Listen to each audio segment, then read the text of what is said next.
하나님의 말씀은 고린도전서 1장 24절 같이 한 목소리로 읽겠습니다. 오직 부르심을 받은 자들에게는 유대인이나 헬라인이나 그리스도는 하나님의 능력이요 하나님의 지혜니라. 아멘. 오직 부르심을 받은 자들에게는 유대인이나 헬라인이나 그리스도는 하나님의 능력이요 하나님의 지혜니라. 저 여러분들은 지속적으로 하나님의 지혜에 대하여 살펴보고 있습니다. 하나님의 지혜를 담아내고 있는 세 권의 책이 있다고 말씀드렸습니다. 첫 번째는 창조, 두 번째는 섭리, 세 번째는 구속. 이 세 권의 책 속에 담겨 있는 하나님의 지혜를 우리가 조금만 더 깊이 이해하게 된다면 사랑하는 여러분, 우리의 삶의 무게가 조금은 더 가벼워질 것을 믿습니다. 창조 가운데 나타난 하나님의 지혜를 우리가 깊이 살펴보았습니다. 날아다니는 새, 피어있는 꽃들을 보면서 우리는 하나님의 창조의 그 무한한 신비와 그 아름다움을 노래함으로써 하나님을 영화롭게 한다고 말씀을 드렸습니다. 여러분, 저와 여러분들이 지금 심장이 뛰고 있는 이 순간 우리는 하나님의 창조의 지혜를 노래하지 않을 수가 없는 거예요.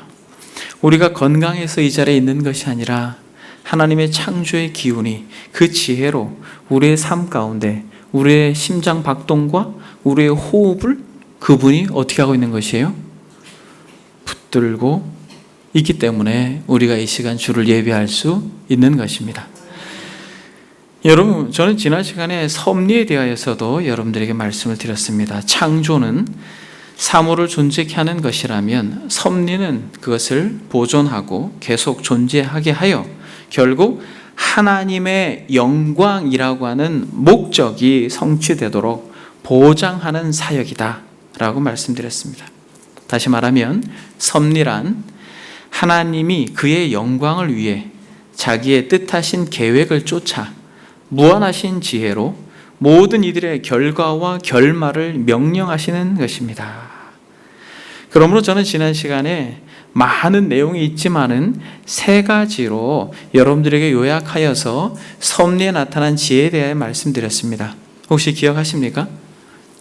세 가지. 첫 번째는 우리의 육안으로 보는 것과는 정반대로 보이는 사건들 속에서 오히려 하나님의 지혜가 담기고 하나님의 섭리 가운데 하나님이 영광 받으신다라고 말씀드렸습니다.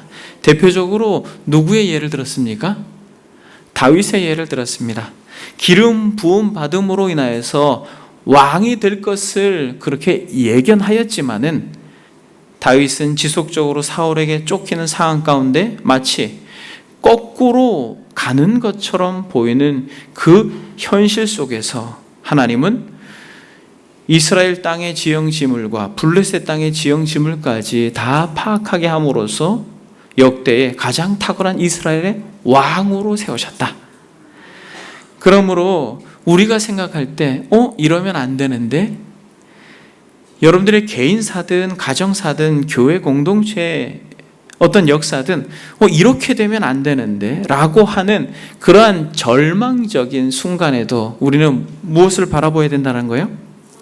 하나님의 섭리를 바라보며 그 지혜 속에 담긴 하나님의 능력을 소망할 때 여러분들의 마음에 주의 은혜가 임할 줄 믿습니다. 요셉도 마찬가지죠. 요셉도 정말 말할 수 없는 핍박과 고난 가운데 있었지만은 하나님은 그를 낮추신 후에 높이십니다. 마치 그리스도를 그렇게 하셨듯, 그러므로 요셉을 통하여서 하나님은 많은 민족을 살리는 도구로 사용합니다. 그러므로 첫 번째, 우리가 육안으로 보는 것과는 정반대로 어떻다는 거예요? 하나님의 섭리는 우리가 상상할 수 없는 깊이와 지혜를 가지고 있는 것이에요. 여러분들의 답답함과 한숨 짓는 그 순간에 오히려 하나님의 섭리는 역사하고 계심을 믿습니다. 그리고 여러분, 하나님의 섭리는 두 번째로 모든 장소, 모든 사람, 모든 사건, 미물까지도 사용하셔서 하나님의 섭리의 지혜를 드러내신다 라고 말씀드렸습니다. 바다 한복판에서 하나님의 섭리를 경험한 요나와 같이 아주 칠흑같이 어두운 순간이라 할지라도 여러분들이 눈을 들어서 하나님의 섭리를 바라본다면 우리는 웃을 수가 있는 것이에요.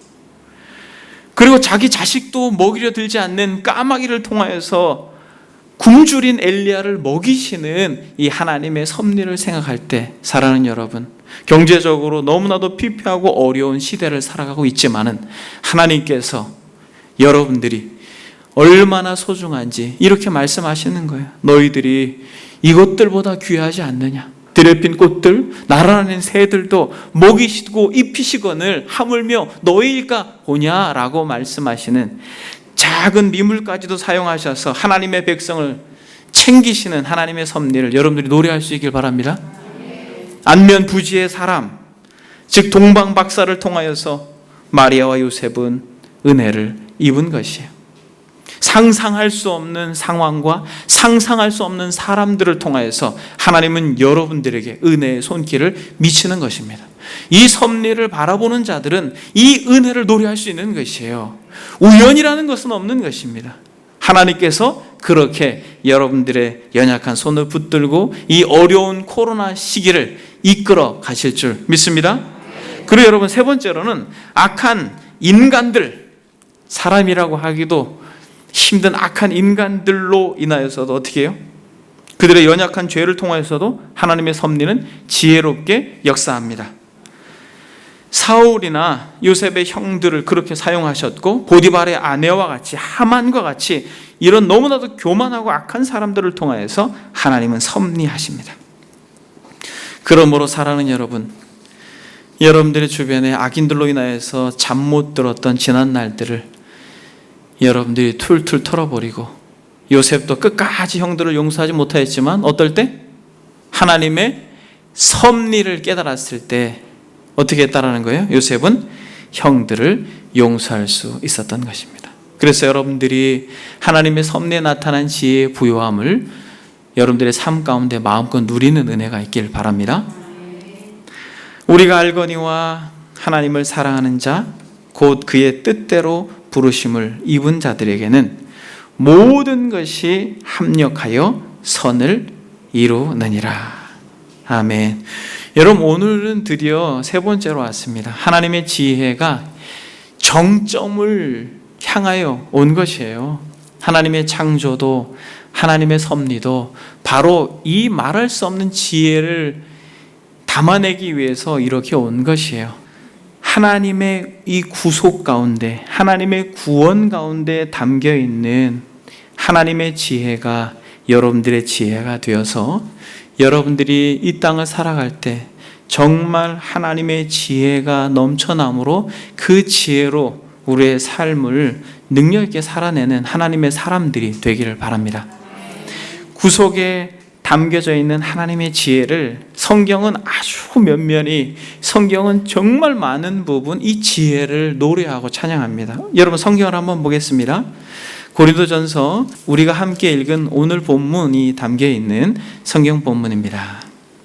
고린도전서 2장 6절 9절만 먼저 한번 보겠습니다. 2장 6절 9절. 그러나 우리가 온전한 자들 중에서는 지혜를 말하노니 이는 이 세상의 지혜가 아니요 이 세상에는 없어질 통치자들의 지혜도 아니요 오직 은밀한 가운데 있는 하나님의 지혜를 말하는 것으로서 곧 감추어졌던 것인데 하나님이 우리의 영광을 위하여 만세전에 미리 정하신 것이라. 이 지혜는 이 세대의 통치자들이 한 사람도 알지 못하였나니 만일 알았더라면 영광의 주를 십자가에 못 박지 아니하였으리라. 사랑하는 여러분, 지금 바울이 이 고린도전서에서 말하고 있는 지혜가 무엇입니까?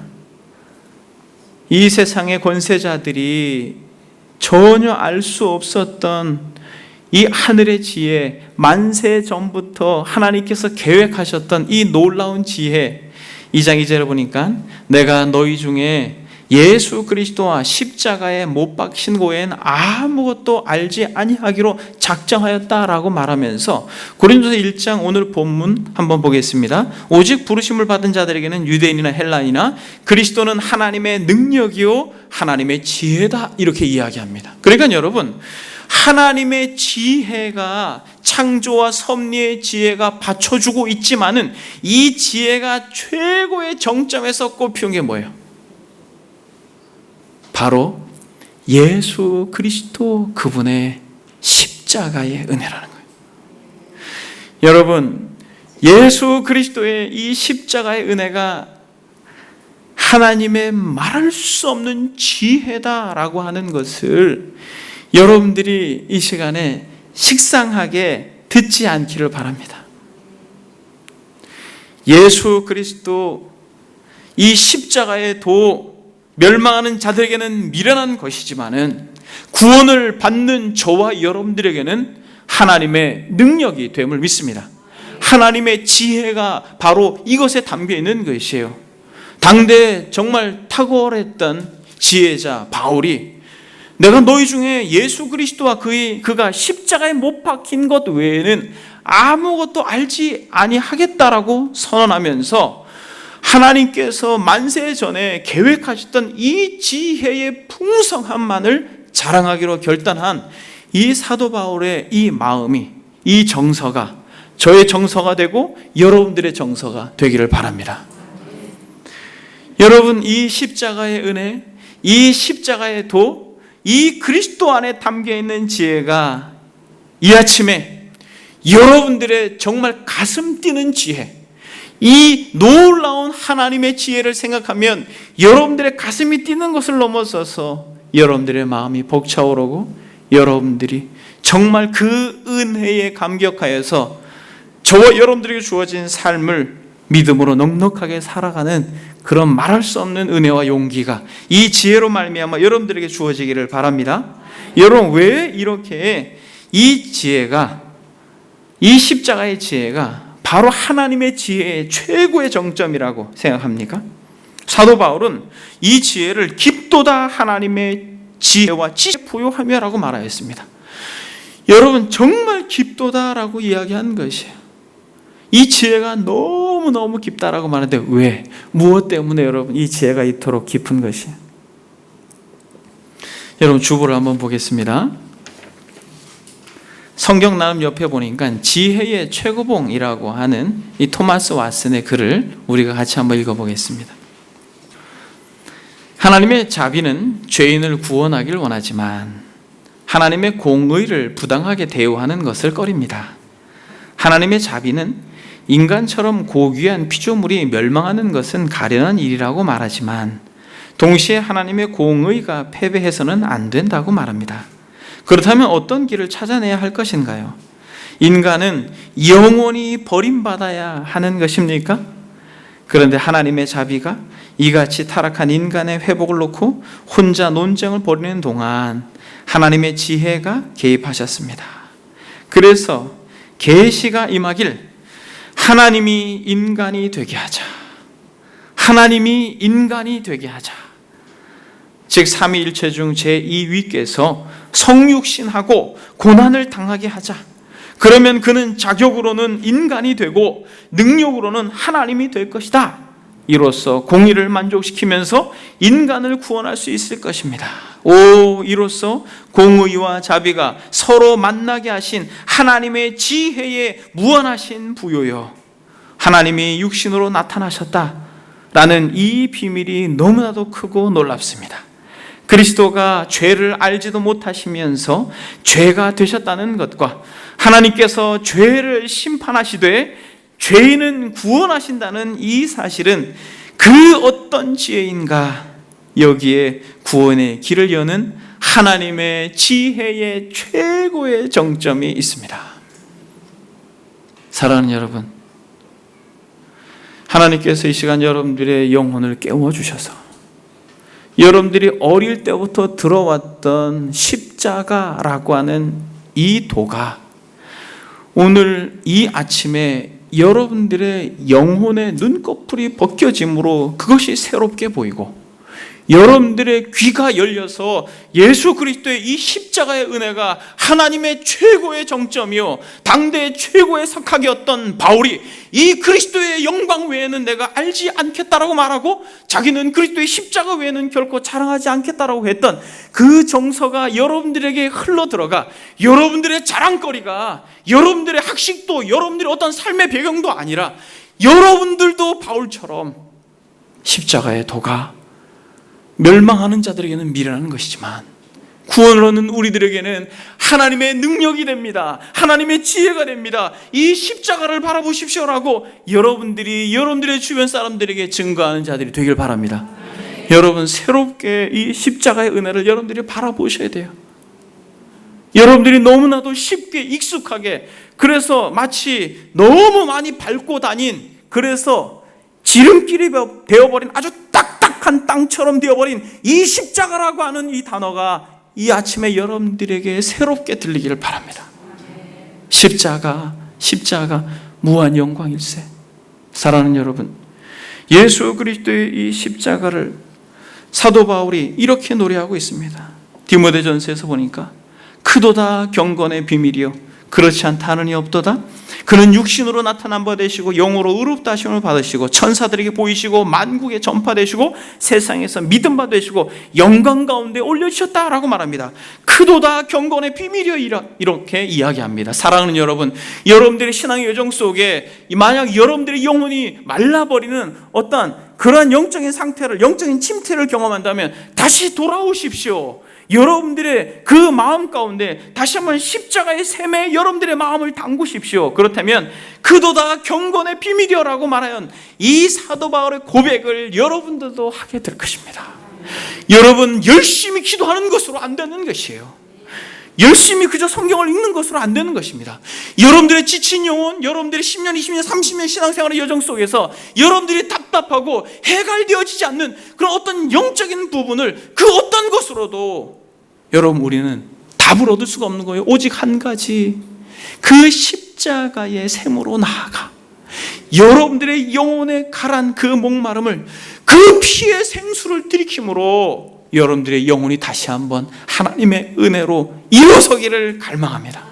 십자가의 은혜 외에는 크도다 경건의 비밀이요 이 십자가의 은혜 외에는 안 되는 것이요. 왜냐하면 여러분 이 십자가에서 무엇이 하나님의 공의가 바로 이 십자가에서 답을 얻었고 하나님의 자비가 이 십자가에서 답을 얻었어요. 모순되어지는 것 같은 이 공의와 자비가 갈등을 빚어낼 때 하나님의 지혜가 개입하셔서 중지하고 하나님이 인간이 되자라고 선언하였습니다. 사랑하는 여러분, 하나님이 인간이 되자. 제가 어제 서재에서 말씀을 준비하면서 하나님이 인간이 되자 이 문구가 너무 가슴이 저며오는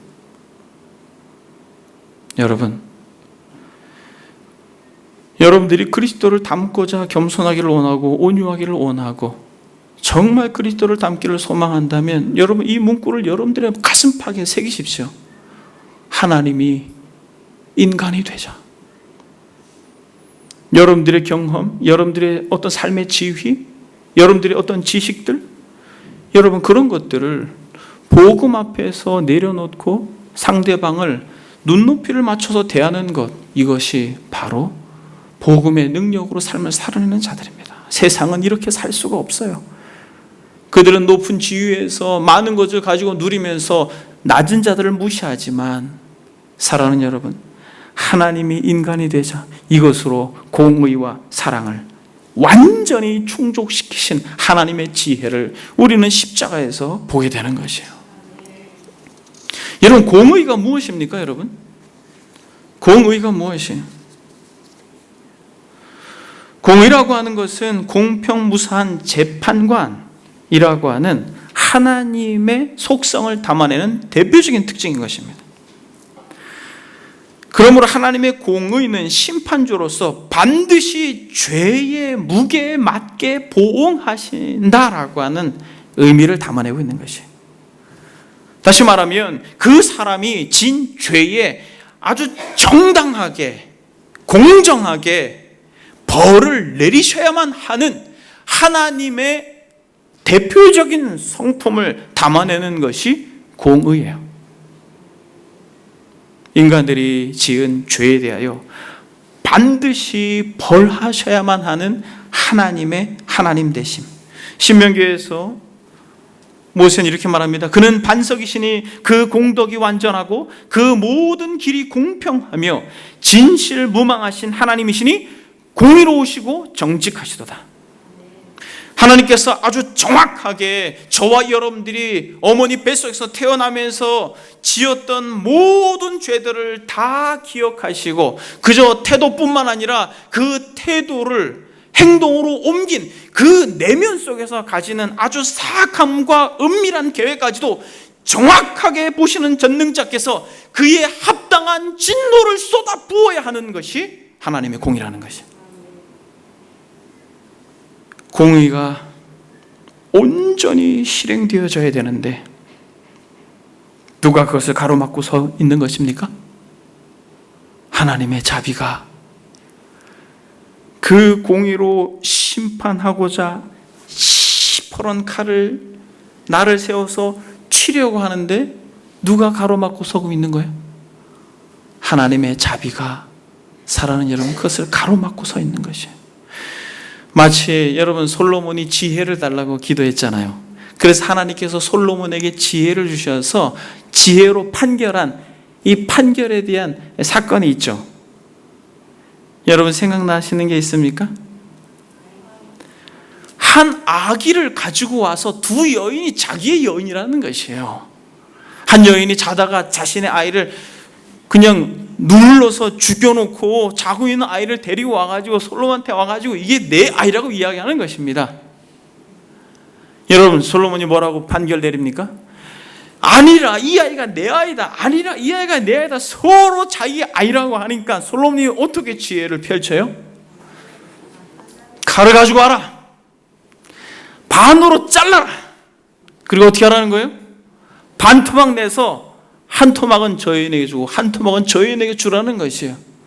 여러분 이때 진짜 이 아이의 어머니가 마음속에서 정말 솟구쳐 오르는 자비와 공률함 때문에 주체를 못해요.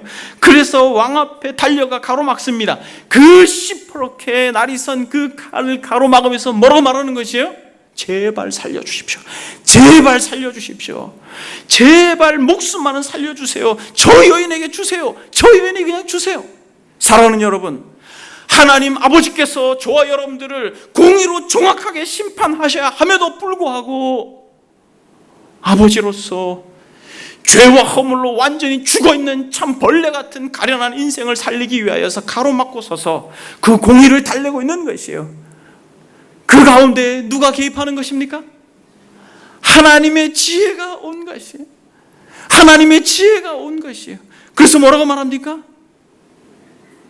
처절하게 가로막고 자비를 달라고, 긍휼히 여겨달라고, 불쌍히 여겨달라고 그렇게 자비를 호소하고 있는 또 다른 하나님의 모순되어 보이는 그 긍휼과 자비 앞에 하나님의 지혜가 개입하셔서 하나님이 인간이 되죠.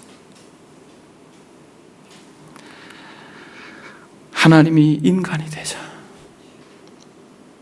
여러분, 우리가 크리스마스가 되면 예수 그리스도께서 성육신 하셨다, 그렇게 노래를 아주 목청껏 부르지만 여러분 그것 때문에 가슴이 저면서 목 놓아 울어보신 적이 있어요?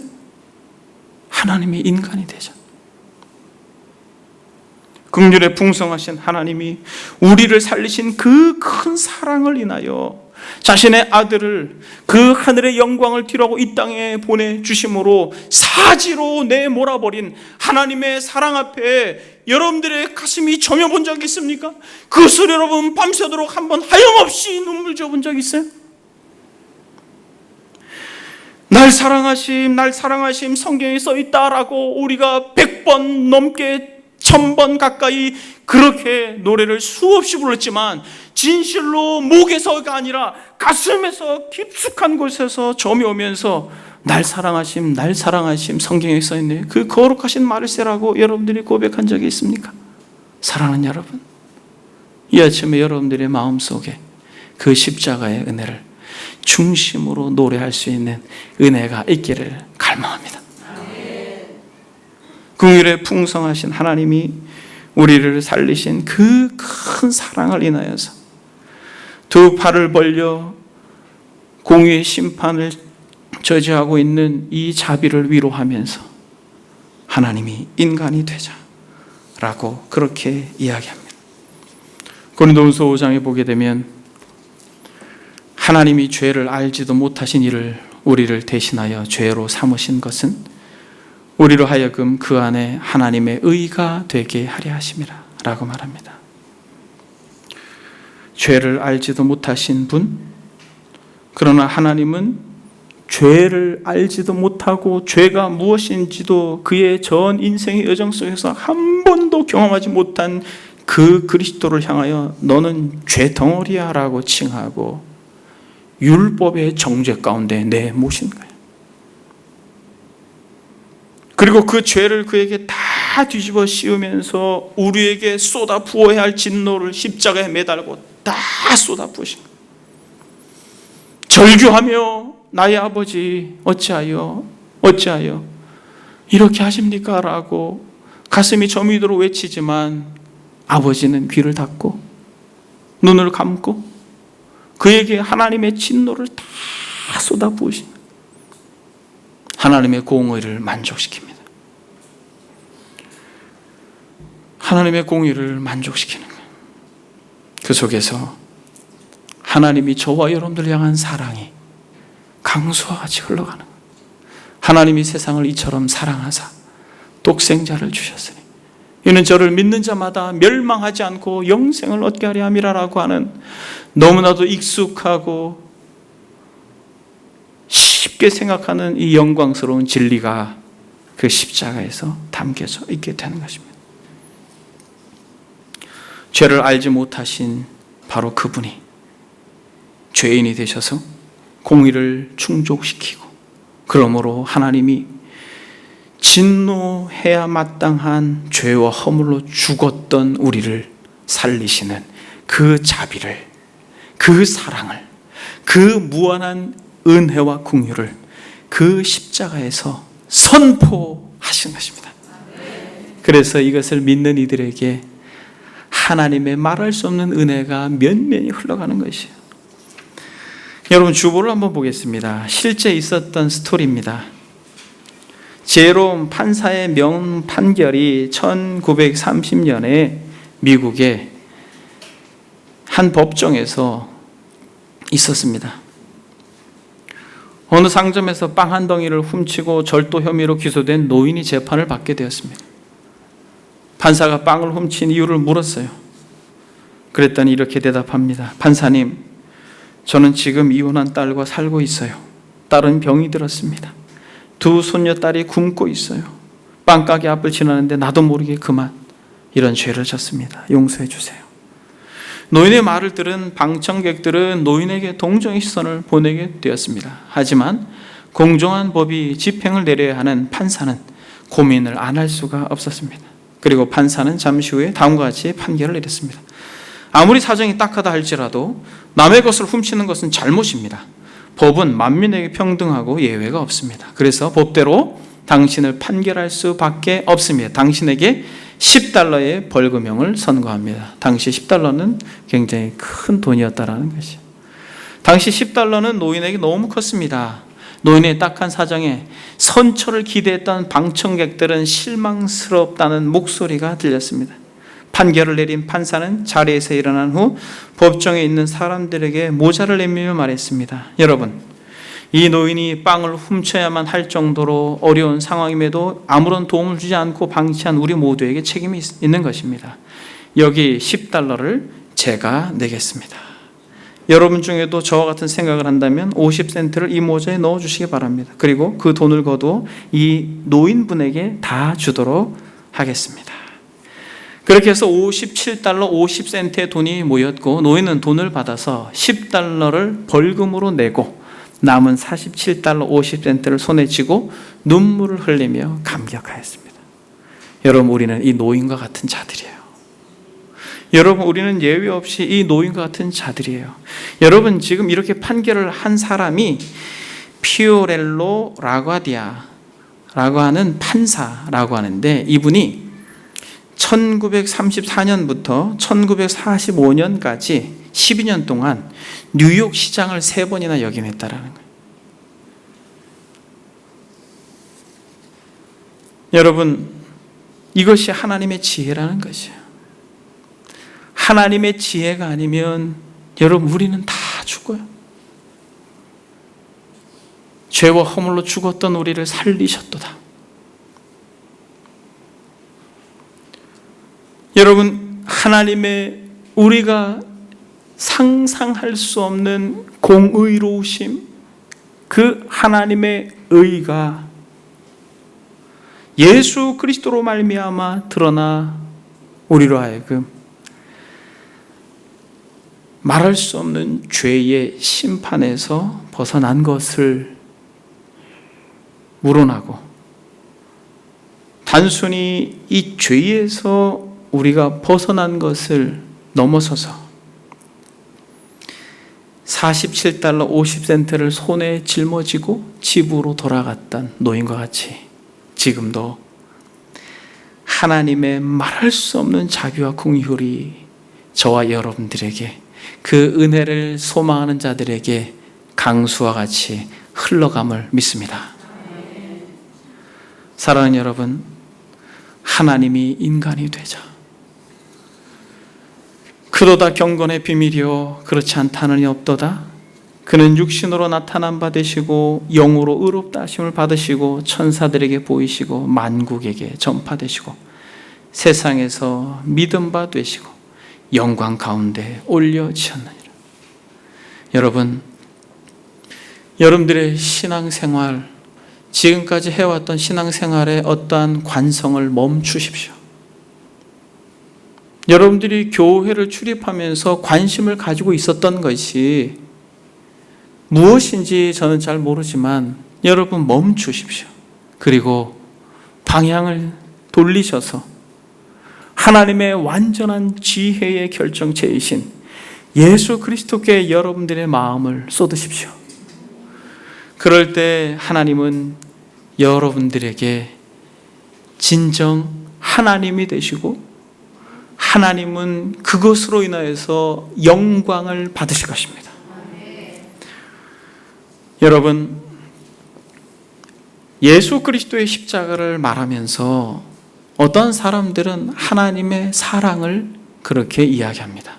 그러나 여러분들이 십자가를 대할 때 먼저 하나님의 공의를 묵상하십시오. 그곳에서 하나님의 법이 시행된 것이야. 아주 공평하게 하나님이 죄에 대한 대가를 요청하신 것입니다. 저와 여러분들이 받은 이 구원은 거저 받았지만은 하나님 편에서는 우리가 상상할 수 없는 대가를 그분이 지불하신 거예요. 여러분, 은혜로 주신 것은, 그것이 은혜인 것은 우리가 갚을 수 없기 때문에 은혜로 주신 것이에요. 너무 값싸기 때문에 거저 준 것이 아니라 너무 비싸기 때문에 거저 준 것이에요. 그러므로 저와 여러분들이 예수 그리스도의 십자가를 바라볼 때 하나님의 공의를 생각함으로, 죄 때문에 죽으신 예수 그리스도를 믿음으로 죄에 대하여 우리가 지금과는 다른 태도를 가져야 할 것입니다. 여러분, 창조라고 하는 것, 그리고 섭리라고 하는 것, 구속이라고 하는 것은 한 가지 목적을 향하여서 가지는 하나님의 지혜가 담겨 있다라고 말씀을 드렸습니다. 그 목적이 무엇입니까? 하나님의 영광이죠.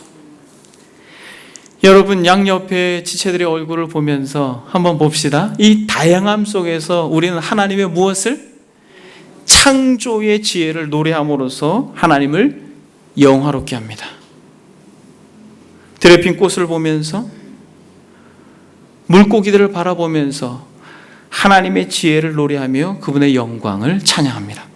그리고 섭리 가운데에서도 거꾸로 가는 삶의 여정 속에서 칠흑같이 어둡더라도 하늘을 향하여 떠있는 그 반짝거리는 별빛을 보면서 하나님께서 반드시 이 가운데에도 역사하고 섭리하시고 있는 거라고 하는 그 믿음으로 힘들고 절망적이지만 포기하고 좌절하지 않고 끝까지 하나님의 섭리를 노래할 때 무엇이 된다는 거예요? 하나님이 영광 받으신다는 것이죠.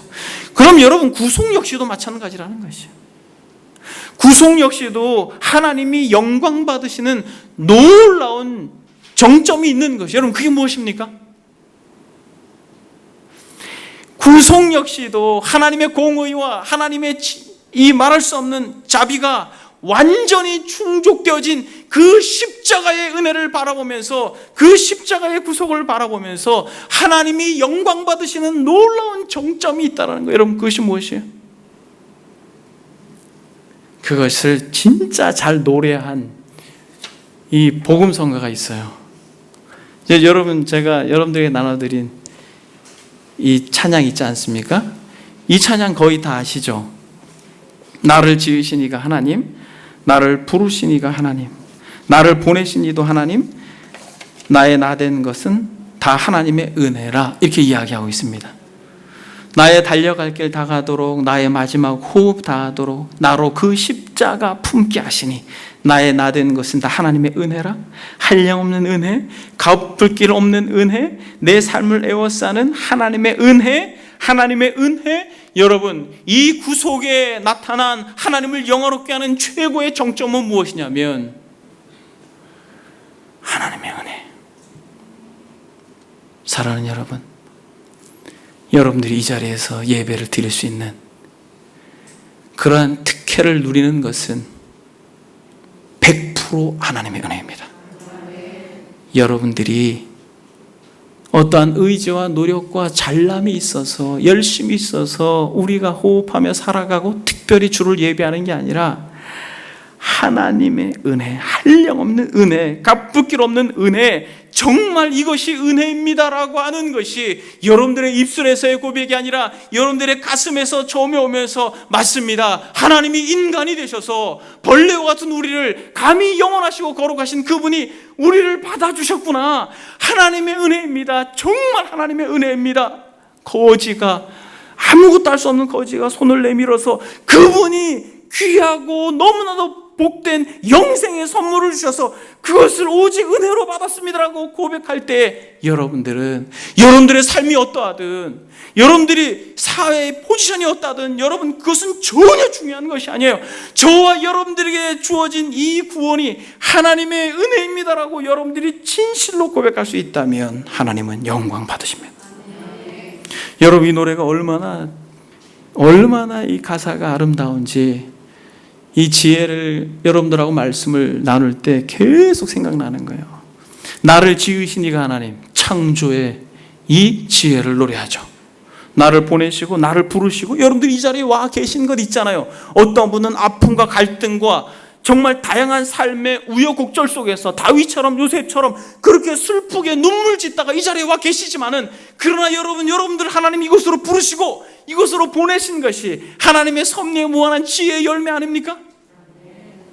그래서 여러분 이 섭리를, 이 지혜를 이 곡에서 담아내고 있고, 나의 달려갈 길 다하도록, 나의 마지막 호흡 다하도록 나로 그 십자가 품게 하시는 구속의 이 말할 수 없는 지혜를 노래하면서, 창조의 지혜도, 섭리의 지혜도, 구속의 지혜도 오직 하나님의 은혜입니다. 모든 것이 하나님의 은혜입니다.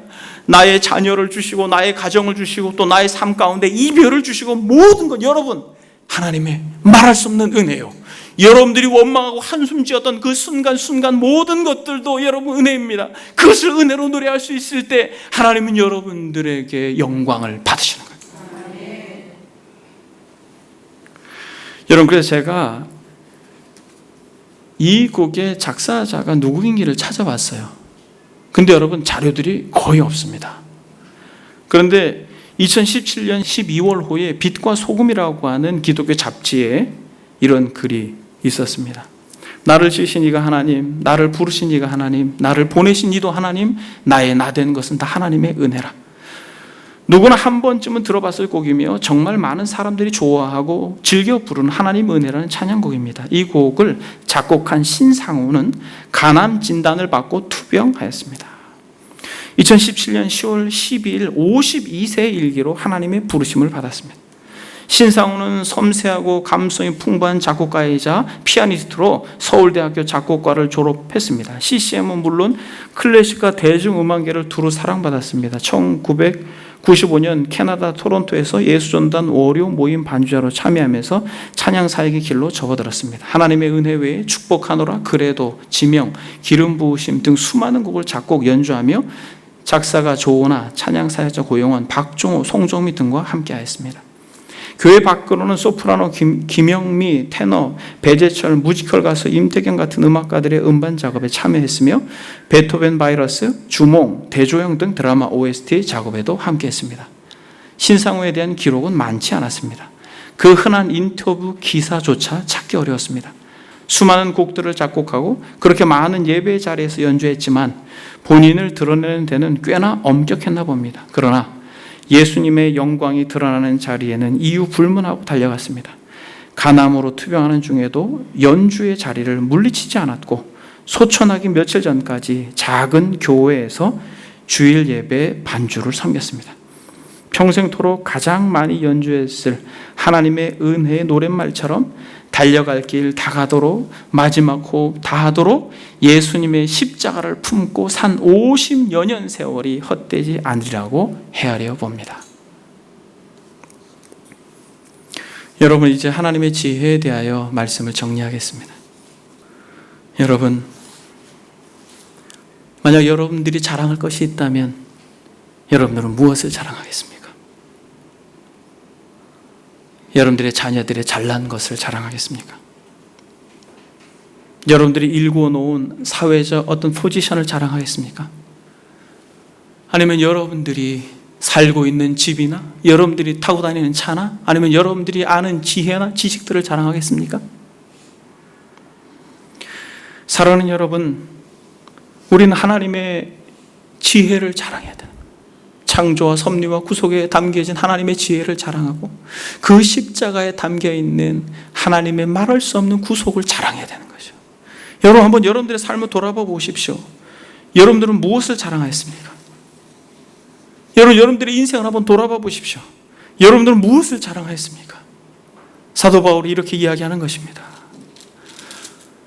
내가 너희 중에서 예수 그리스도와 그가 십자가에 못 박힌 것 외에는 아무것도 알지 아니하기로 작정하였다. 토마스 맨톤이라는 청교도 목사님이 지혜가 결여된 지식은 금방 그 천박성을 드러냅니다. 그것은 보통 호기심이나 충족시키고 비판이나 일삼는 것에 지나지 않습니다. 여러분,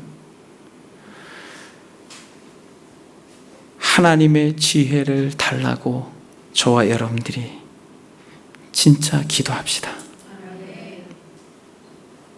하나님, 지혜를 제게 주십시오.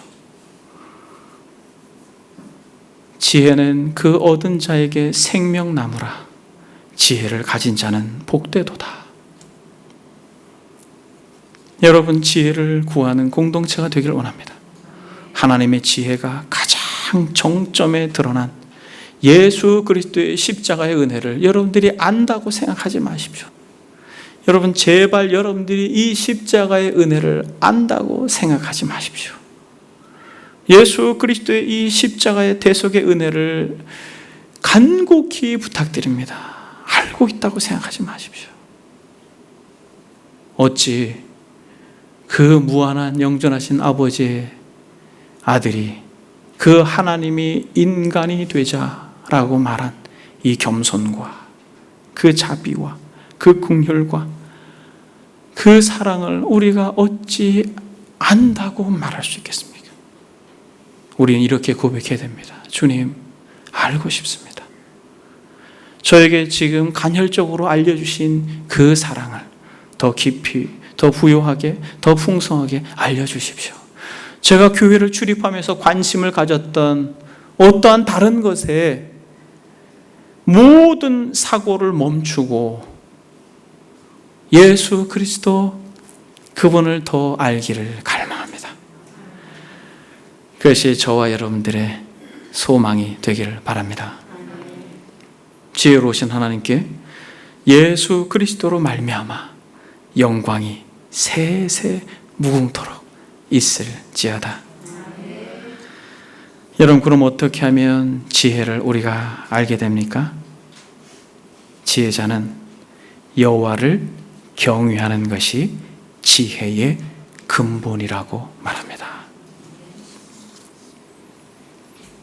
여호와를 경외하는 것. 앞으로 지속적으로 우리가 계속해서 진리를 배워갈 때에 지식에서 멈추지 않고 지혜로 승화되어 하나님을 온전히 경외하는 저와 여러분들이 되기를 소망합니다. 기도하겠습니다.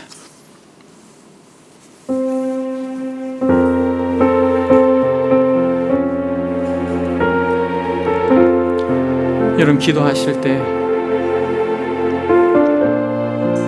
하나님의 은혜를 여러분들이 노래하지 않고 만약 여러분들이 여러분들의 어떠함을 자랑한다면 여러분 그것만큼 하나님을 슬프게 하는 게 없는 거예요.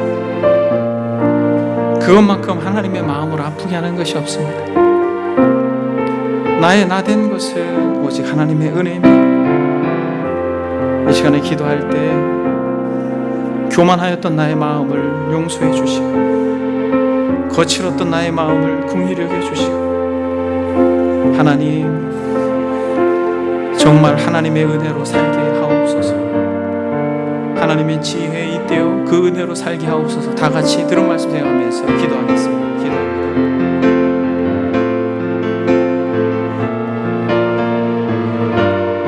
걸어가신 하나님 아버지,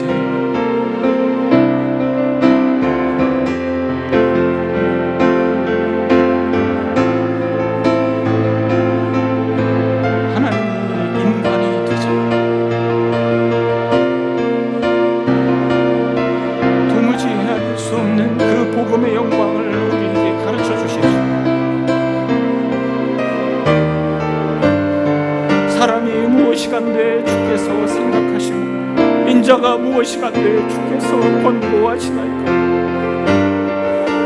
하나님이 인간이 되사 말할 수 없는 낮아지심 앞에 우리의 교만함을 주님 긍휼히 여겨주시고 아버지 하나님, 그 낮고 낮은 자리에서 우리를 대속하신 그 은혜를 너무나도 익숙하게, 너무나도 당연하게, 너무나도 뻔뻔하게 말하며 그 은혜를 누리지 못하는 바리새인과 같은 신앙의 태도를 용서해 주시고 그 한량없는 은혜를 우리가 받아 누릴 수 있도록 오 하나님 아버지, 우리 가운데 그러한 자비와 긍휼하심 주께서 허락해 주옵소서.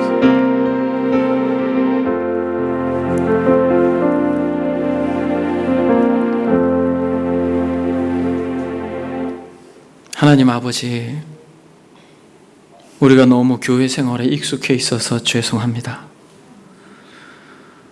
우리가 진리에 우리의 마음이 녹아지고 참으로 하나님의 지혜에 우리의 가슴이 벅차오르기 전에 교회를 빠지면 지탄받고 교회의 생활에 적응하려고 몸부림치며 하나님의 진리의 부요함과 풍성함을 누리기도 전에 어느샌가 목사가 되었고